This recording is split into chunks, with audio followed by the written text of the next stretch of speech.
Vous dites que c'est devenu très très important ce que vous appelez, vous, alors vous appelez pas ça le storytelling, vous appelez ça le narrative. Vous pouvez nous expliquer de quoi il s'agit ?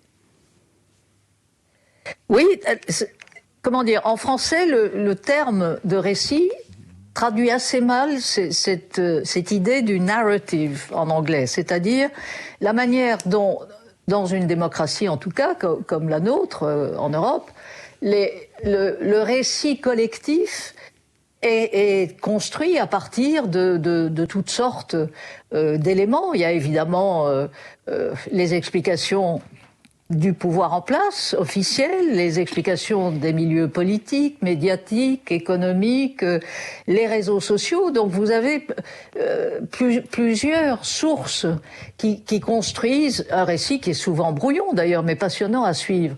Dans un régime comme la Chine, il n'y a qu'un seul récit. Oui. C'est le récit officiel.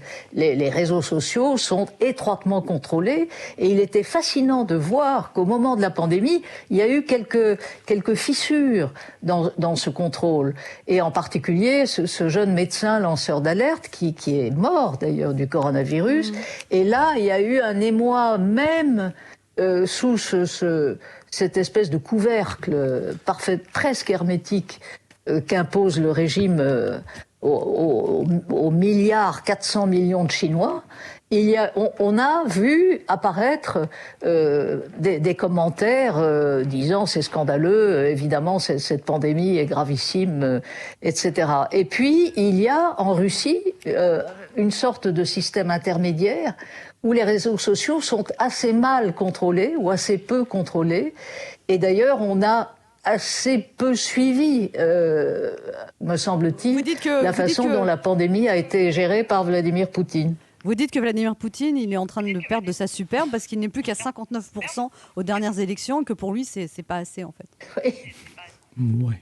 Oui, ben, c'est quand même un système autoritaire. Alors certes, il y a des élections, et ce qui préoccupait Poutine, beaucoup plus que la pandémie, et là aussi c'était fascinant à observer, c'était d'obtenir une sorte de référendum qu'il a évidemment gagné, même s'il n'a pas eu la majorité ni à Moscou ni à Saint-Pétersbourg, ce qui est quand même intéressant sur l'évolution de la classe moyenne vis-à-vis de lui. Mais ce référendum lui permet de rester au pouvoir jusqu'en 2036. Lui, il s'est mis à l'abri, dans sa propriété près de Moscou, où, paraît-il, on a fait installer des couloirs de désinfection par lesquels doivent passer les rares personnes qui ont accès à lui. Donc, si vous êtes invité, soyez prévenus, vous serez aspergés. Anne Romanoff a fait pareil avec sa fille. Oui, moi je fais pareil avec ma fille, je l'enferme dans sa chambre. Voilà, je l'interdis de sortir.